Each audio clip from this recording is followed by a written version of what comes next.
parce qu'il y a du monde dans sa salle et il y a plusieurs salles tout autour, donc il dit qu'il sent une vague montante. Et puis il a fait un gros discours anti-média, anti-sondage. Là, je pense que c'est maintenant une ritournelle à laquelle il faut s'habituer.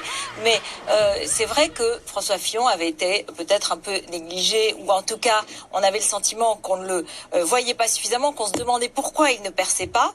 Il s'est positionné d'emblée, et c'est sans doute sa personnalité, comme l'homme qui est contre un peu l'anecdotique, le buzz, les gadgets peut-être de la communication d'aujourd'hui, non? Ça, je pense que c'est très sincère. Je pense qu'il est réellement comme ça. Et les hommes politiques sont jamais aussi bons que lorsque leur communication colle à leur personnalité. Il est vraiment comme ça. Tous les gens qui ont vu François Fillon depuis des années savent que c'est quelqu'un qui travaille les dossiers, qui essaye de tenir des propos cohérents et assez sérieux, et qui en effet évite les discours à l'emporte-pièce. Pour autant, est-ce que ça, dans l'imaginaire français, ça fait un président?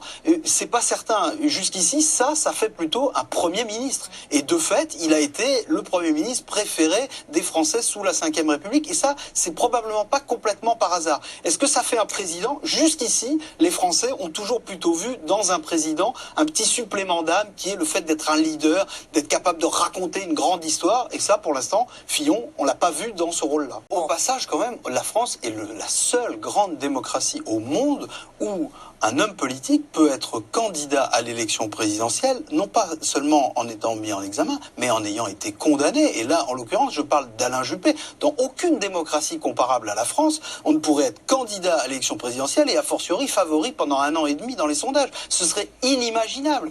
Chez nous, c'est possible. Tout est possible. Jusque-là, Nicolas Sarkozy, c'est vrai qu'il fait un grand bruit de casserole quand il se déplace en campagne, mais il n'a quand même jamais été condamné. Et jusqu'ici, toutes les procédures qui se sont terminées à ce jour se sont terminées en sa faveur, en général, soit par des non-lieux, soit par des mises hors de cause. Il est mis en examen pour dépassement des comptes de campagne. Il est mis en examen. Il reste mis en examen. Je sais bien. Mais rien. Dans toutes les affaires qui se sont terminées, jusqu'ici, ça s'est terminé en sa faveur. Alain Juppé, lui, il a été condamné. Et de fait, ça a l'air de déranger pas beaucoup les Français. Non, mais François Fillon, donc, il parle aussi à cette frange de l'électorat de la droite et du centre qui veut aussi, qu'il y en a assez de ces histoires. On découvre le programme de François Fillon aujourd'hui. C'est un peu tard, mais pas tout à fait trop tard.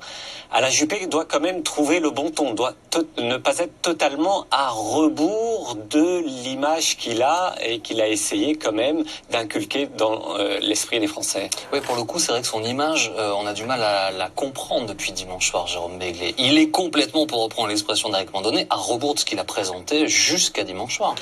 Il lance une mini-OPA sur le centre-gauche, voire la gauche, puisqu'il se dit, il est obligé de cliver Alain Juppé, puisque en gros, François Fillon est très solide sur les catholiques, il est très solide sur la droite classique, et donc il n'y a pas d'espace qu'il peut lui prendre.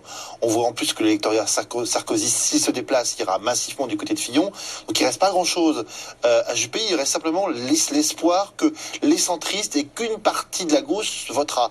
Et donc il se met dans une position qui est effectivement tout à fait paradoxale, étonnante, il va chercher sur ces terres-là. Je pense que effectivement c'est tout à fait inattendu de sa part, c'est pas extrêmement clair pour les électeurs, c'est même une source d'embrouille. Et puis il y a une chose qui m'amuse, c'est qu'on disait jusqu'ici que c'était Nicolas Sarkozy qui électrisait ces débats, qui était l'auteur de phrases violentes, qui était l'auteur parfois d'insultes. Tant qu'il a été là, les débats, on l'a tous souligné, les 3 débats se sont correctement tenus. Là, cette dernière semaine, c'est entre 2 tours, alors que Nicolas Sarkozy a disparu de la circulation, on s'engueule, on s'insulte, c'est viril. Les arguments ne sont pas toujours extrêmement haut de gamme, c'est parfois pas forcément en dessous de la ceinture, mais pas très loin de la ceinture. Oui, ce qui veut dire que ça pourrait bouger demain soir avec Mandonnet. Parce qu'on aurait pu se dire, tiens, ça va être très technique, très sur le fond, ce qui est bien pour se prononcer. Mais finalement, Alain Juppé pourra avoir envie de boxer plus fort. Si Alain Juppé veut être sûr de perdre, il faut continuer son débat sur le nombre de fonctionnaires vis-à-vis de l'électorat de droite. Dire c'est 500 000, non c'est un peu moins, non c'est un peu plus, c'est 35, c'est 39. Il faut être moins techno et plus direct. Mais il y a un élément de stratégie qu'Alain Juppé doit régler, qui moi m'étonne beaucoup. C'est en gros de reprocher à François Fillon sa radicalité. Fillon-Thatcher, vis-à-vis de l'électorat de droite, je pense que François Fillon préfère être qualifié de Thatcher, qu'on lui rappelle le surnom qui a longtemps été le sien, Courage Fillon. Donc là, c'est un cadeau offert Aujourd'hui, à l'électorat de droite, si on lui demande « Voulez-vous une droite Chirac ? Voulez-vous une droite Thatcher ?» j'ai peu de doutes sur la réponse de l'électorat de droite. Mais a-t-il défini clairement une stratégie, Alain Juppé, pour cet entre-deux tours? Il y a quand même la sensation un peu de l'extérieur que ça part dans tous les sens. On l'a vu un peu contraint, forcé à la tribune dire « Bon, je fais appel désormais à mon épouse », que l'on a vu s'exprimer. On sait qu'il déteste ça, il a concédé lui-même.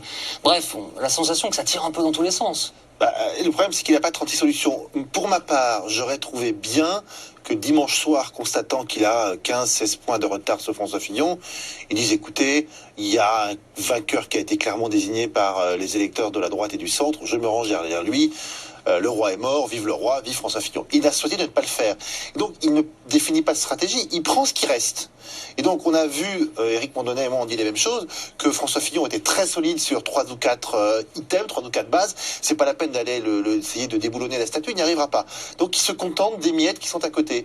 Et c'est vrai que ce sont des miettes, ce sont des thèmes de discours qui sont pas habituels chez Alain Juppé. On voit qu'il est un petit peu enferré avec ça. En même temps, si on lui ramène son bilan de 95, je suis pas sûr qu'il soit très habile pour se défendre.